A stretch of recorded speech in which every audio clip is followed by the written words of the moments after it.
ભરૂચ જિલ્લામાં ચાંદીપુરા વાયરસના શંકાસ્પદ 3 કેસ સામે આવ્યા બાદ આરોગ્ય તંત્રને મોટી રાહત મળી છે. ઝઘડિયા, ભરૂચ શહેર અને વાલિયા વિસ્તારના 3 બાળકોના ચાંદીપુરા વાયરસના રિપોર્ટ નેગેટિવ આવ્યા છે.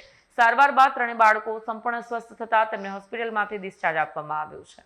મળતી માહિતી મુજબ 3 બાળકોને સતત તાવ, ઝાડા ઉલટી અને ખેંચ જેવી તકલીફો જણાતા તેમને KMCRI સિવિલ હોસ્પિટલ રિફર કરાયા હતા. ડોક્ટરો દ્વારા તાત્કાલિક સારવાર શરૂ કરી બાળકોના લોહીના નમૂના તપાસ માટે લેબમાં મોકલવામાં આવ્યા. સારવાર દરમિયાન બાળકોને જરૂરી દવાઓ, ઓક્સિજન સપોર્ટ અને સતત મેડિકલ મોનિટરિંગ આપવામાં આવ્યું. સમયસર નિદાન અને યોગ્ય સારવારને કારણે બાળકોની તબિયતમાં ઝડપથી સુધારો નોંધાયો.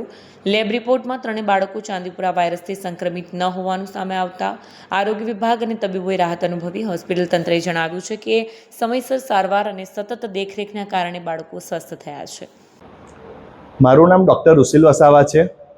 હું KMCRI હોસ્પિટલ ખાતે પીડિયાટ્રિશિયન તરીકે કાર્યરત છું. તાજેતરમાં અમારી હોસ્પિટલમાં ચાંદીપુરા વાયરસના 3 શંકાસ્પદ કેસ દાખલ થયેલા હતા. 3 બાળકોના યોગ્ય તપાસ અને સારવાર કરતા 3 બાળકોના ચાંદીપુરાનો રિપોર્ટ નેગેટિવ આવેલ હતો.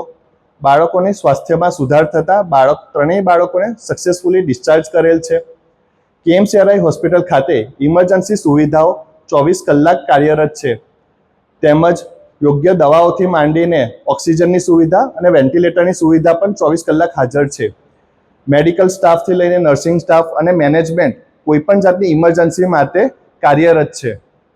તમામ બાળકોના વાલીઓને એ જ જણાવવાનું કે જો તમારા બાળકોને સતત તાવ આવવો, ઝાડા ઉલટી થવી, ખેંચ આવવી એવા કોઈપણ ગંભીર લક્ષણો દેખાય તો સમય ન બગાડતા નજીકની હોસ્પિટલમાં સારવાર માટે જવું. વિડીયો જર્નાલિસ્ટ વિરેન્દ્ર પાટીલ સાથે સત્ય TV ન્યૂઝ, ભરૂચ.